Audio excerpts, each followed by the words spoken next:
মার্কিন ড্রোন ভূপাতিত, দাবি ইরানের। চুক্তি না হলে ফের ইরানে হামলার হুমকি মার্কিন প্রতিরক্ষা মন্ত্রীর।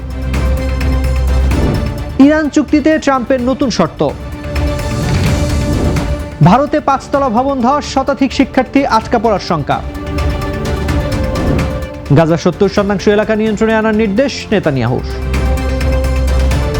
আমন্ত্রণ জানাচ্ছি বাংলাদেশ প্রতিদিনের বিশ্ব সংবাদে, সাথে আছি আমি তানজির রহমান। শুনছিলেন এতক্ষণ সংবাদ শিরোনাম, এবারে থাকছে বিস্তারিত সংবাদ।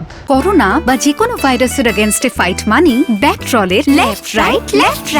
ইরানের জলসীমায় শত্রুতামূলক অভিযান পরিচালনার অভিযোগে যুক্তরাষ্ট্রের একটি MQ-1 ড্রোন ভূপাতিত করার দাবি করেছে দেশটির ইসলামী বিপ্লবী গার্ড বাহিনী।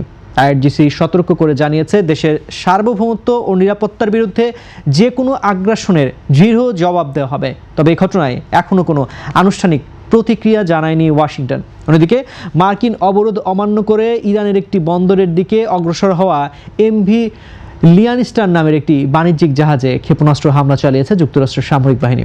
মার্কিন কেন্দ্রীয় সামরিক কমান্ডো জানিয়েছে, আন্তর্জাতিক জলসীমা দিয়ে যাওয়ার সময় জাহাজটিকে 20টিরও বেশি সতর্ক বার্তা দেওয়া হয়েছিল। নির্দেশ না মানায় মার্কিন বিমান থেকে জাহাজটির যন্ত্রকক্ষ লক্ষ্য করে হেলফায়ার ক্ষেপণাস্ত্র নিক্ষেপ করা হয়, যার ফলে জাহাজটির চলাচল অক্ষম হয়ে পড়ে। অবরোধ কঠোরভাবে বাস্তবায়নে এখন পর্যন্ত 5টি জাহাজের চলাচল বন্ধ এবং 116টি জাহাজের পথ পরিবর্তন করতে বাধ্য করেছে যুক্তরাষ্ট্র। কৌশলগতভাবে গুরুত্বপূর্ণ হরমুজ প্রণালী বর্তমানে যুক্তরাষ্ট্রের নিয়ন্ত্রণেই রয়েছে এবং সেখানে আরোপিত মার্কিন অবরোধ পুরোপুরি বহাল আছে বলে জানিয়েছেন মার্কিন প্রতিরক্ষামন্ত্রী পিট হেগসেথ। সিঙ্গাপুরে অনুষ্ঠিত শাংরি-লা সংলাপ নিরাপত্তা সম্মেলনে তিনি কথা জানান। ইরানের পারমাণবিক কর্মসূচি বন্ধে চলমান কূটনৈতিক প্রচেষ্টা ও আলোচনা ব্যর্থ হলে ওয়াশিংটন তেহরানের বিরুদ্ধে আবারও সামরিক পদক্ষেপ নিতে সম্পূর্ণ প্রস্তুত। প্রেসিডেন্ট ডোনাল্ড ট্রাম্প বর্তমানে একটি ভালো চুক্তির আশায় ধৈর্য ধরছেন, যার মূল লক্ষ্য ইরানকে স্থায়ীভাবে পারমাণবিক অস্ত্র অর্জন থেকে বিরত রাখা। মার্কিন প্রতিরক্ষামন্ত্রী হুঁশিয়ারি দিয়ে বলেন, সম্ভাব্য হামলার জন্য প্রয়োজনীয় অস্ত্র ও গোলাবারুদের কোনো ঘাটতি নেই এবং মার্কিন সামরিক বাহিনী একই সাথে প্রতিরক্ষা শিল্প শক্তিশালীকরণ বিশ্বজুড়ে তাদের অপারেশন পরিকল্পনা বাস্তবায়নে সক্ষম। গত 28 ফেব্রুয়ারি ইরানে মার্কিন সামরিক অভিযান শুরুর পর 40 দিনের মাথায় 7 এপ্রিল ট্রাম্প যুদ্ধবিরতি ঘোষণা করেছিলেন।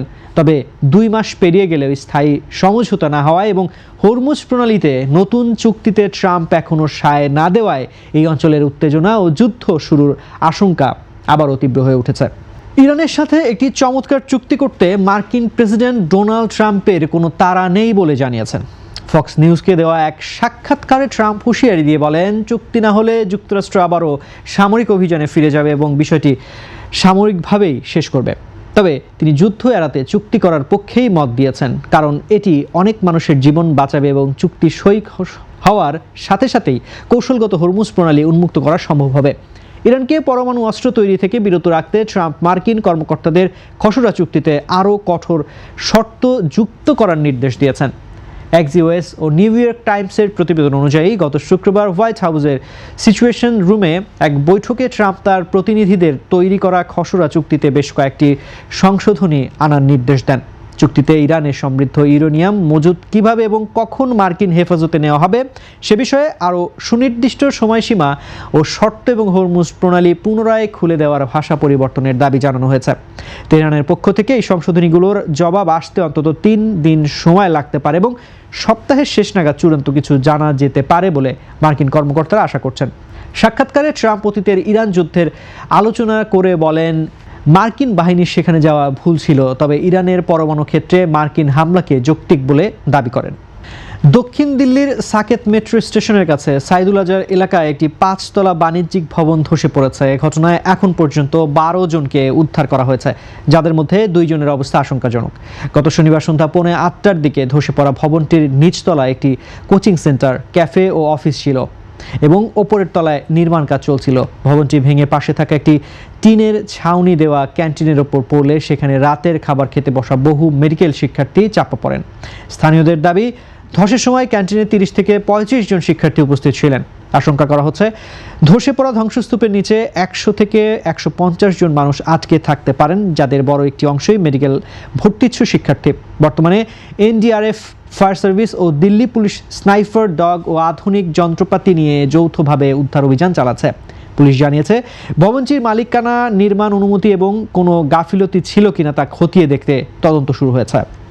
ফিলিস্তিনের গাজা উপত্যকার 70% এলাকা ইসরায়েলি প্রতিরক্ষা বাহিনী নিয়ন্ত্রণে আনার নির্দেশ দিয়েছেন দেশটির প্রধানমন্ত্রী বেনিয়ামিন নেতানিয়াহু। জেরুজালেমে এক সংবাদ সম্মেলনে তিনি জানান, হামাসকে পুরোপুরি কোণঠাসা করতে আগে গাজার 50% এবং বর্তমানে 60% এলাকা দখল করা হয়েছে এবং শিগগিরই তা 70% উন্নীত করা হবে। নেতানিয়াহু আরও ইঙ্গিত দিয়েছেন যে অদূর ভবিষ্যতে ধাপে ধাপে গাজার শতভাগ এলাকা ইসরায়েলের অধীনে চলে আসবে। এদিকে 2025 সালের অক্টোবরে ডোনাল্ড ট্রাম্পের মধ্যস্থতায় স্বাক্ষরিত যুদ্ধবিরতি চুক্তিতে গাজায় ইসরায়েলের নিয়ন্ত্রণ আর না বাড়ানোর শর্ত থাকলেও ইসরায়েল নিয়মিত তা লঙ্ঘন করে আসছে। চুক্তি পরবর্তী সময়ে ইসরায়েলি হামলায় 738 জন ফিলিস্তিনি নিহত হয়েছেন, যার ফলে হামাসের নিরস্ত্রীকরণ সংক্রান্ত আলোচনা বর্তমানে থমকে আছে।